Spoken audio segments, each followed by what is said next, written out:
O Tesouro IPCA+ está pagando taxas acima de 8% ao ano. Isso quer dizer que se você comprar um desses ativos e levar até o vencimento, você vai receber 8% acima da inflação, independentemente de qual for a inflação dos próximos anos. Mas eu estou aqui nesse vídeo para te falar que alguns títulos IPCA+ valem a pena e outros não valem a pena, e para te explicar tudo isso eu vou dividir esse vídeo em 3 fases. Primeiro, eu quero te explicar como que essa taxa chegou até aqui, porque é justamente o contrário do que aconteceu que vai fazer com que essa taxa caia. No segundo ponto, nós vamos comparar o IPCA+ com o pré-fixado e com o CDI, e no terceiro ponto eu vou te falar quais títulos IPCA+ eu acho que valem a pena, quais títulos IPCA+ eu acho que não valem a pena, e aí você decide conforme que eu for falando aqui. Então a gente já vai começar pela parte das causas. A primeira delas é o nosso risco fiscal. Você já está careca de saber disso, eu já falei muito disso aqui no canal. Os outros influencers de economia e economistas estão falando sobre isso há muito tempo, que é o governo gastando mais do que arrecada e crescendo a dívida ao longo dos anos. Nesse mandato do Lula, nós começamos ele com mais ou menos 60, 65% de endividamento público comparado com o PIB, e a gente vai fechar ele com cerca de 81% da dívida sobre o PIB.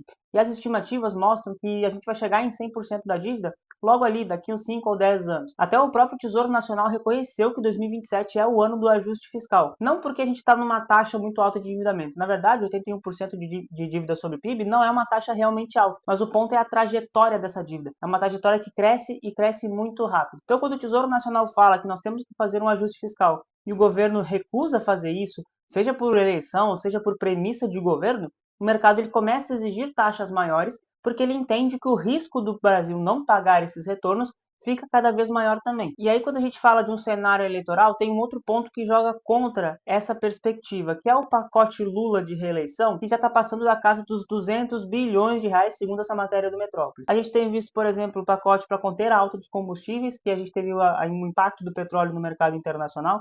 Nós também temos ali linhas de crédito para motoristas de aplicativo, a própria isenção do imposto de renda para quem ganha até 5 mil reais, que não foi uma pauta com impacto zero, como o Ministério da Fazenda tinha falado inicialmente, então isso não aconteceu de fato, e a gente já tinha previsto isso aqui no canal.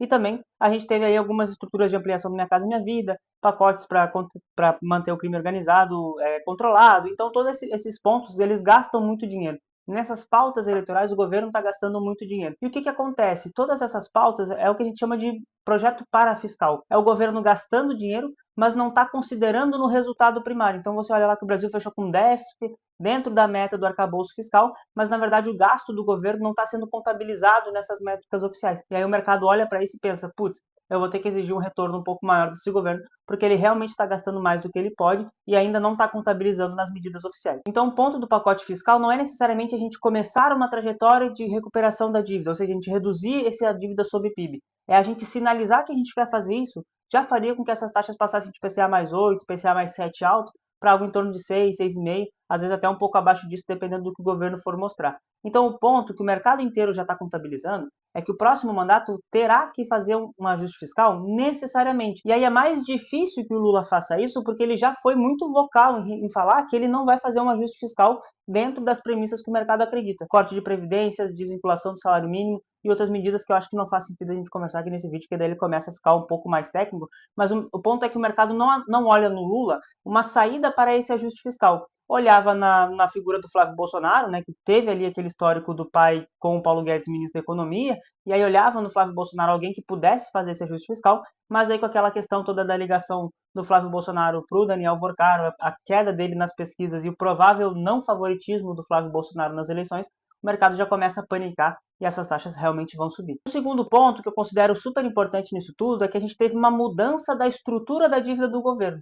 Então a gente tem 3 formas de ter uma dívida no governo: vinculada à Selic, vinculada à inflação ou pré-fixada. Antigamente a nossa dívida era muito mais pré-fixada e vinculada à inflação, e era muito mais fácil a gente saber como que a dívida ia se comportar, porque na pré-fixada você já tem uma taxa contratada que você tem que pagar para os investidores, e na IPCA+, é só você controlar a inflação de certa forma que você consegue reduzir esse custo dessa dívida. Só que agora, cerca de 40%, 50% de toda a nossa dívida está vinculada à taxa Selic. E quando a gente olha para o cenário das expectativas da taxa Selic, existe uma perspectiva no mercado de terminar o ano de 2026 numa Selic de 14% ao ano e uma redução muito gradual no ano de 2027. Isso quer dizer que a nossa dívida vai crescer a patamares muito altos nos próximos anos. Então, quanto mais vinculada a nossa Selic essa dívida estiver, no momento em que essa Selic estiver alta, mais caro vai ficando a nossa dívida.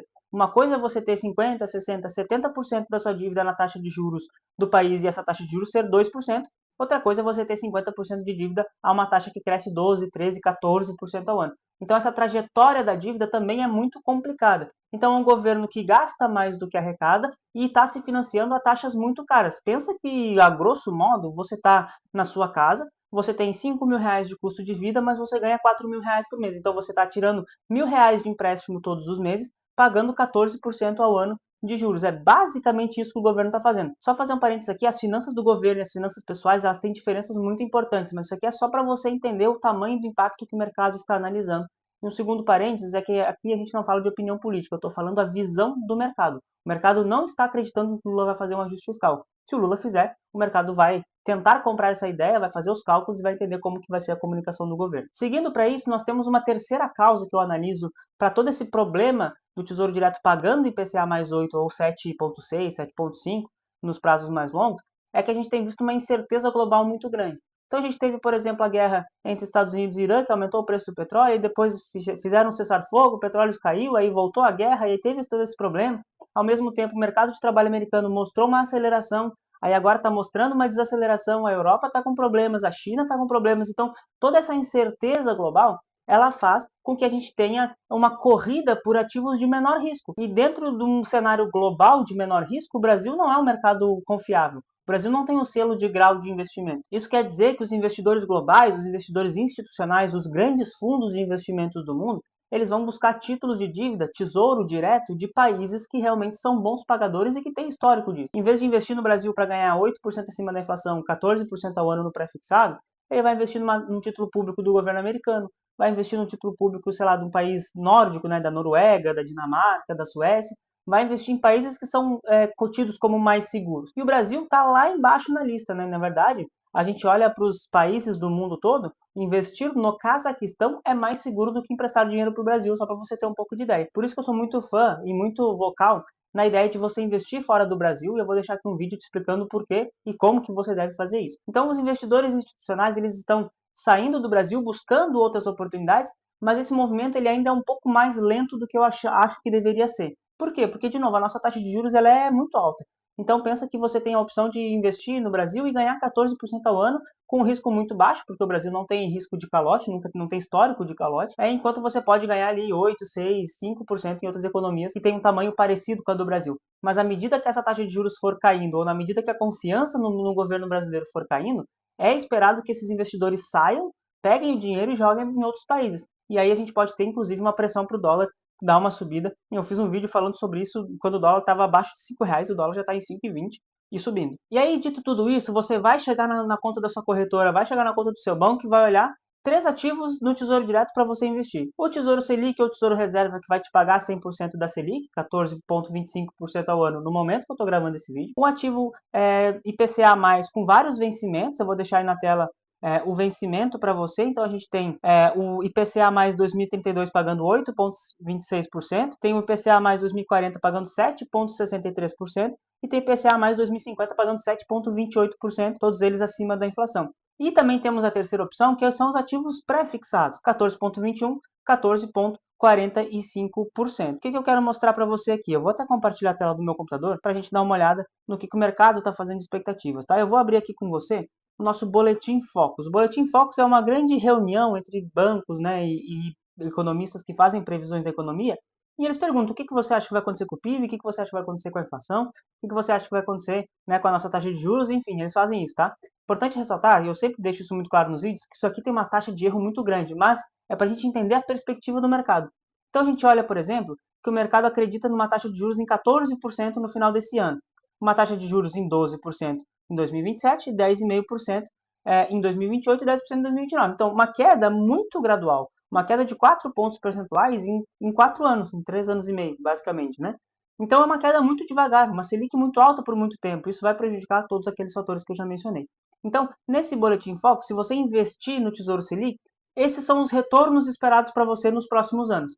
14% até o final desse ano, então 7%, né, no Tesouro Selic até o final desse ano, considerando que nós estamos, grosso modo, no meio do ano, 12% em 2027, 10,5% em 2028 e 10% em 2029. Aí você tem essas taxas de retorno. E aí, quando a gente olha para o pré-fixado, a gente consegue travar essa rentabilidade até 2032 a 14,45% ao ano. Então, você olha para essas taxas e você pensa, pô, Se eu deixar na Selic, vai me render 14% e vai cair até 10%, mas se eu deixar no pré-fixado, eu vou ficar em 14,45%. Então, nesse caso, com as expectativas de hoje do mercado, vale mais a pena você ter um pré-fixado do que um ativo vinculado ao CDI. Então, o CDI já fica aí nesse segundo lugar entre essas duas opções. Qual que é o risco de você fazer isso? Se essa Selic ficar, em média, acima de 14,45% até 2032, você deixou o dinheiro na mesa, evidentemente. Agora, se você acha que a nossa Selic média, tá, vai ser acima dos 14,45% nos próximos 4 anos, nos próximos 6 anos, que é o vencimento aqui em 2032, aí você mantém no CDI. Se você acha que a nossa taxa Selic vai ficar abaixo disso em 14,45% nos próximos 6 anos, você mantém esse ativo no pré-fixado. É importante ressaltar que quando a gente fala desses prazos mais longos, é a taxa média do ano, ou seja, esse ativo aqui ele vai render 14,45% ao ano. Então, pode ser que a taxa Selic suba para 15% no ano de 2027, por exemplo, né? Mas se em 2028 ela cair para 10%, a taxa média de retorno já fica abaixo dos 14,45%. Então, por isso que eu acredito fortemente que esse ativo pré-fixado vai performar bem melhor do que o CDI se você levar até o vencimento, tá? Então, eu deixaria aqui o CDI em último lugar e o pré-fixado eu deixaria para a gente escolher agora entre o IPCA+, ou o pré-fixado. Essa é a nossa grande dúvida, porque se o pré-fixado vai performar mais que o CDI, agora a gente começa a calcular se vale mais a pena o IPCA+, ou o pré-fixado. E aí a gente tem um grande ponto aqui em específico para você. A gente consegue investir no pré-fixado somente até 2032. A gente não tem pré-fixado 2050, 2040 como a gente tem no Tesouro IPCA+. Isso aqui faz total diferença na hora que você vai escolher o seu ativo. Por quê? Quando a gente pega o Tesouro pré-fixado no 14,45, o Tesouro IPCA mais 8,26%, vamos fazer um cálculo a grosso modo. Você pega aí 14,45%, tá? Não é assim que se faz, mas eu vou fazer assim, tá? E tira 8,26%. Isso quer dizer que a nossa inflação média, ela tem que ser, na média, durante esses 6 anos, 6,19%. Então, se a gente pegar um Tesouro IPCA+, e a nossa inflação for de 6,19% esse ano, 6,19% no ano que vem, e assim sucessivamente pelos próximos 6 anos, esses riscos vão ser equivalentes. Você vai ter exatamente a mesma taxa de retorno nos dois ativos. Então, se você acha que a inflação vai ser acima de 6,20% nesses próximos 6 anos em média, vale mais a pena você comprar o IPCA+. Agora, se você acha que a inflação vai ser menos que 6,19% em média nesses próximos anos, vale mais a pena continuar com o pré-fixado. E aí é muito importante ressaltar que muita gente vem falar, mas o IPCA não é a inflação real do mundo. Ah, mas o IPCA não mede o meu aumento de consumo aqui em casa. A gente sabe disso. Mas, de qualquer forma, o IPCA é o que vai rentabilizar o seu patrimônio. Então, você tem que analisar o IPCA. O IPCA vai ser a mais ou menos que 6,19%. Eu acredito fortemente que a média dessa inflação dos próximos anos vai ser abaixo de 6,19%, porque já é o que vem acontecendo há alguns anos. Tirando ali o ano de 2021, que foi um rebote da pandemia que a gente teve 10,06% de IPCA, todos os outros anos a inflação média foi abaixo dos 6,19%. Então, nessa estrutura de vencimento até 2032, eu ficaria em primeiro lugar com o pré-fixado, em segundo lugar com o IPCA+, e terceiro lugar com o Tesouro Selic, rendendo aí a taxa Selic nos próximos 6 anos. Acredito que essa será a performance geral em termos de posição, mas, de novo, se você tem premissas diferentes da minha, você tem que analisar as suas premissas e fazer as escolhas conforme for. Você também pode diversificar, nada impede de você comprar os 3 ativos, você não precisa escolher um só e comprar só ele, você pode comprar os 3, não tem problema nenhum. Agora, quando a gente fala das taxas do IPCA mais 8, mesmo assim, não vai fazer sentido você investir no IPCA mais 8, porque só 2032 está pagando essa taxa de IPCA mais 8. A taxa de IPCA 2040 está em 7,63% e IPCA 2050 em 7,28%.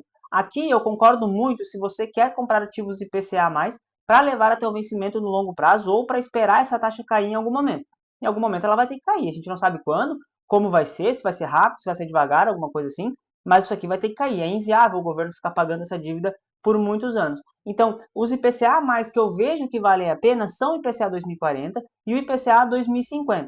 Só que você tem que estar muito ciente de como que funciona a rentabilidade e o preço, né, desses títulos. Por quê? Nem sempre eles vão performar muito bem, porque eles têm a marcação ao mercado. Então, olha aqui na tela, ó, vou pegar o IPCA mais puro, né, e vou pegar o de 2050 para você ter uma noção. Olha como esse preço varia. Nos últimos 6 meses, ele até parece uma ação de tanto que varia de preço. Então é natural nesse tipo de produto que você compre ele e daqui a pouco você vê daqui uma semana, um mês, 2 dias, você está negativo, você está perdendo dinheiro. Por quê? Porque essa taxa contratada no Tesouro Direto é uma taxa contratada no vencimento. Então, esse preço ele vai variando ao longo dos anos, dos dias e dos meses, só que no vencimento você tem exatamente a taxa contratada. No Tesouro IPCA+, você vai levar essas grandes taxas de retorno, IPCA mais 7,5, mais 7,6, se você levar até o vencimento. Agora, se essa taxa cair, você também vai levar dinheiro, porque você tem a marcação ao mercado mais positiva do que a média do mercado. Então,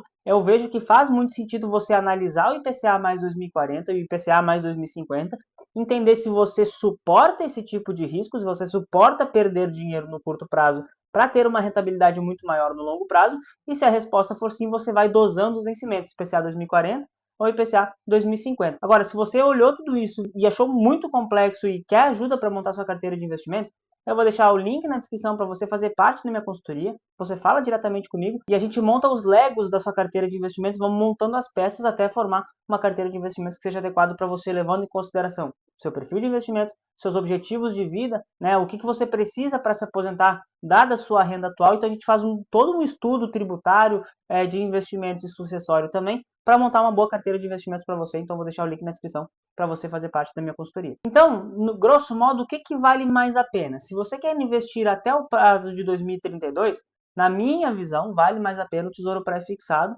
mas você, de novo, analisa suas premissas. Se você quer investir em Tesouro Direto à frente de 2032, eu sugiro que você compre aí o Tesouro IPCA mais 2040 ou 2050, dependendo do risco que você quer tomar. Quanto maior o vencimento do Tesouro Direto, mais arriscado é esse investimento. Então, você tem que analisar essas metas. Acho que a grande lição desse vídeo é você aprender a fazer os cálculos. Então, como que eu sei que o pré-fixado vale mais a pena que o IPCA+, ou vice-versa? Você pega uma taxa, subtrai a outra e analisa. E aí, dentro dessa diferença, você vai olhar como é que está a previsão para esse CDI, para essa taxa Selic, e a partir disso você vai selecionando e equilibrando os pratos na sua carteira de investimentos. Eu quis passar isso nesse vídeo também. E aí, quando a gente tiver um cenário de mais normalização, quando as incertezas forem um pouco menores, se é que isso é possível em algum momento, é quando essas taxas caírem, você vai ganhando dinheiro. E aí que você comprou nas taxas muito altas, e quando as taxas estiverem baixas, você tem aí a chance de carregar títulos que pagam muito mais do que a média do mercado. Se você gostou desse vídeo, deixa o like e se inscreve no canal, e eu espero você no próximo vídeo que vai ficar aí na tela.